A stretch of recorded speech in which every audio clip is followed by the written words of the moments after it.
Well, good morning, everybody out there in YouTube land. It's Wednesday morning, and I'm actually on time today. Well, because I didn't work late last night. Didn't work late because I guess he told if you want me to come in early, I don't work late. You want me to work late, I don't come early. No, I don't do that no more. So I think he's actually planning his days a little better, not so much by the seat of his pants. So we're heading out to Bobtail, out to the East End, because we were supposed to pick up a can yesterday, but by the time he finally sent me, they were very much closed. And because the can is on an inside garage, you can't get it. He was like, oh, but you've been there, picked up there at night before. He goes, no, that's a different customer. That's not this one. Different customer. But this one, no, I can't pick up there late. So that's what we're doing now. And another thing, I keep getting a lot of questions of what kind of trucks I drive. What kind of truck do I drive? Well, you see in the background there, let's do just a quick tour of the trucks that I drive. Over here. Alright, I'll start with this one over here. I drive this one occasionally. Very occasionally, because mostly Herbie jumps between two of them, because we have a 2011 and a 2006 Cube truck, Mitsubishi Fuso. I drive that one very rarely, but occasionally I do. There's a GMC right there. We don't drive that because he bought this one over here first. And this button, when he started, he was doing mostly moving. So here's the T300. This is a 2000 T300 Kenworth. It's a 30-foot box, so I could put 15 skids in it if I really stuff it. Has about 750,000 kilometers on it. He bought this one first. And then he bought the GMC. This one actually has more mileage on it than the GMC. But the GMC's finished. The Kenworth is still going strong. What's wrong with the GMC transmission? It's got a Caterpillar engine, so the engine's fine, but the transmission is done. And over here we have, well, his last highway tractor, the last one he bought. It's a 2004 T2000 Kenworth. This has over 1.1 million kilometers on it. On the outside, it actually looks really, really nice. But I said, new fifth wheel, new exhaust on it. The front end's been rebuilt. On the outside, it looks like, wow, it's a nice truck. It's the Blue Machine, as a lot of my friends know me as, in that truck. But it's been ridden hard, put away wet, because it doesn't do preventative maintenance. That truck rarely sees grease. It only gets in the shop when it breaks, and it's overdue for an oil change, because it doesn't do anything. And his latest purchase is this one here. This is a 2006. The 2006? Yeah, it's a 2005 or 2006 Freightliner Columbia day cab that he bought from Ryder. Well, he bought it from Gamache, and Gamache bought it from Ryder. It has a Series 60 Detroit in it with a 13-speed. This thing, we had it a month, got stolen. So there's the trucks that I drive. I jump between 4 trucks, sometimes 5, because we have a brand new Mitsubishi as well, the 2012. Yeah, 2012. That thing, you think it'd be new? It would be no problems, no much problems. I had a problem, of course. Once again, no PMs, no preventive maintenance. Drive the bloody bejesus out of it. So I'm going to drop this can that the day cab is hooked up to. We're going to go up the East End. We're going to hook onto our empty can, bring it back here so they can take all the hangers out of it, and then I can bring it back to CN. Then I'm going to have to bring the chassis to St. Henry Trailer because it needs to be repaired, because we dropped it someplace before, and when C-Mart was shunting it around, I think they did something to it at the time, and I thought, it's just a broken chain now.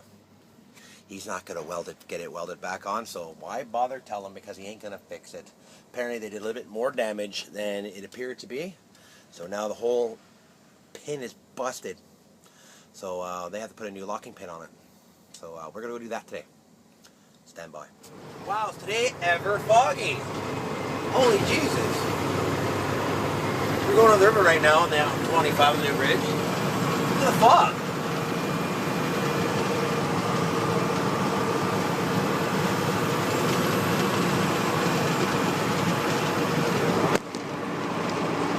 Like I'm living in the UK or something.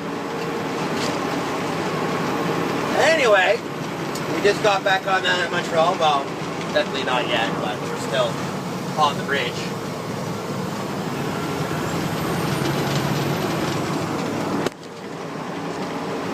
Still on the bridge and heading to RDP, or is it Anjou? Yeah, Anjou, on the Trans-Canada. And we'll pick up our empty can. Then I'm going to return it, and then, like I said before, we're going to have to bring that to St. Henry Trader to get it repaired. The steam are broken. I think they did. That's what I'm suspecting. That when I dropped it someplace and they shunted it. Then again, it might have been me. I don't know. Anyway, stand by. Alright, well, I've just checked in.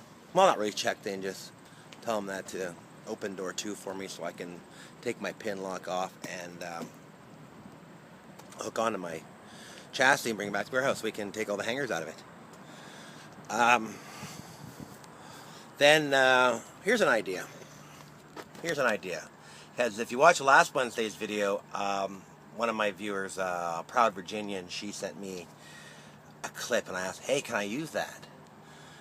Because she's a medic in Loudoun County, Virginia. So she sent me one and I used it. That was really cool. It gave me an idea.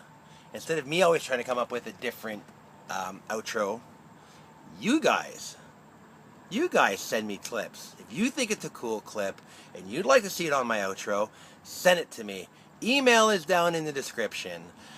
Give me an idea, maybe where it was shot, who you are. If you want to use your real name, that's fine. If you don't, that's fine. You can use your YouTube name or whatever. If you want to say where you're from, like say you're Joe Blow from Missoula, Montana, I'll put that, or whatever you put, I'll put. I'll give you credit for the clip in the description. So that's a good idea. Keep my outro fresh, keep going, and have more interaction with you guys. Because, hey, if it wasn't for you guys, I wouldn't be here. I would be literally just talking into my camera by myself and just being a fool. So anyway, we're heading back to the warehouse. Go and take all the hanger stuff out of this can, and then return it, and then bring the chassis to St. Henry Train to be repaired. Stand by. Alright, so we got that can in the residential area. That was a pain in the butt. And I got stuck, even with my differentials locked, because I kind of got, they're not really resurfacing the road, they're surfacing it. I guess they were doing, putting in crushed rock last night because the can sticks halfway into the street. Have to go around it, creating a bit of a berm. Well, I kind of got hung up and the wheels are just spinning. Back axle's just spinning, even with my differential locks. Well, it's only inner axle. It's not really a full lockup. If I had full lockup, I wouldn't have got stuck. So I finally get out. It wasn't as bad as I thought, so I started rocking it back and forth. Get out. And I back down the street to the intersection, and out I go. So now we're heading back to the warehouse. We're going to jump in the other truck, and I think we're either going to do a delivery or a can. I don't know yet, because I was supposed to return this, but plan changed. Stand by. Alright, so we're in Chateauguay. We're doing the another delivery. At the, God, it's a full container full of crates, and they have no dock. They have a forklift, So it's gonna take some time to get this unloaded. So I'm just gonna sit in my truck, wait. They gave me some water. They paid the freight bill of $175 cash, and once we're done, we're gonna have to return this can to CN and pick up a 20-foot. Why he decided to use this, beyond me, because I told him it's freaking damaged. I told him the freaking chassis is damaged and it's unsafe, and the idiot loads freaking freight on it anyway. Let's hope I don't get freaking caught by the sack, and if they do, I hope they freaking write him a big fat ticket. Maybe then he'll learn. Anyway, stand by. Alright, well, we got that delivery in Chateauguay off. That was actually quite easy. They did. I love it when signs, traffic signs, overhang. Like, oh, it's okay, their cars go right underneath them. Yeah, but the truck doesn't. My mirror hits it. I love that. Oh, look at this weird car up here. Some sort of European style military Jeep type thing. Look at this. See it? I don't know what that is. No idea what that is.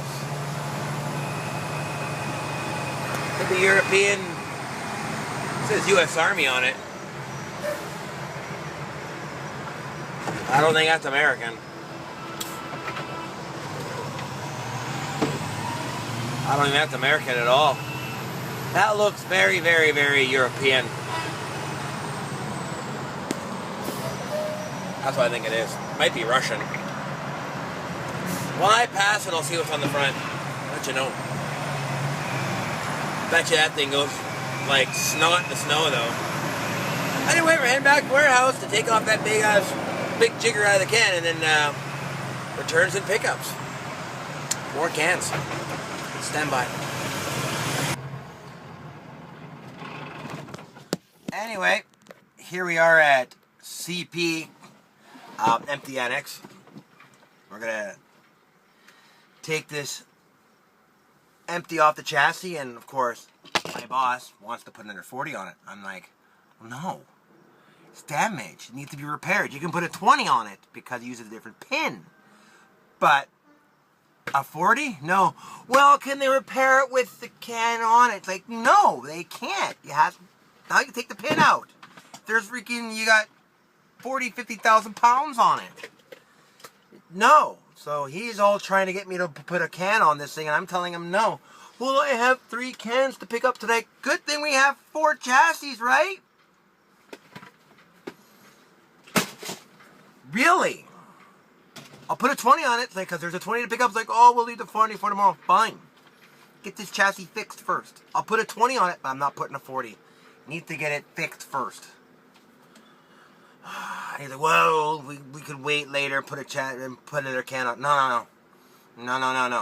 I'm not putting a can on this. It's damaged. It needs to get fixed. It's not safe. Because I think if I get pulled over, the ticket goes to me, not him. It goes to me. And even if he pays it, it still goes on my record. So I'm not doing it. He can go on all he wants, but no. Oh, I need to put a can on it. Well, spend some money. Maintain your stuff. Do a thing called preventative maintenance. Because he doesn't. Doesn't do any preventative maintenance. That's why all his trucks are falling apart. And when something breaks, like, well, why? Because you don't do any PMs. Your truck should be going in at least once a month. And having a mechanic go over it, like, this needs to get fixed soon. We're going to watch this, but this is critical. This got to get fixed now. This can wait a bit, and we're going to watch this. Because when I owned my own truck, my mechanic did that. Anyway, we're going to probably bring this chassis back, and we're going to dump it off at the warehouse, and we're going to go pick up another can that's at the empty, and we're going to return those to probably CN, because I'm pulling 2 out of CN, 1 out of CP tonight. All right, we're now legal. That's down. That one's up still. So I'm going to take that one down because we're not legal with this pin in. Because there's no stopper, there's no chain. It's very unsafe. So this is going inside the cab, and it's going to run like that now. I'm just going to put that one down as well. Just cuz. Alright, so we're back from CP. And we're going to start with the CCLU, the China shipping. We're going to bring that back to CN because it has a RV that closes at 8 o'clock. So we're going to bang that one off first. And CN is already hooked up to the truck and ready to go. Why not start with that one first? So we're going to start off with the Freightliner. We're going to finish off with the Kenworth. And then hopefully I don't finish too late. Because if he wants me to come early tomorrow, I ain't coming in early if I finish late, which I'm probably going to end up finishing late. I'm probably going to finish around 10, 11 o'clock. Around there sometime. So I ain't coming in early tomorrow. No, I already predict I'm going to be finished late. So anyway, let's get to CN and get these cans done.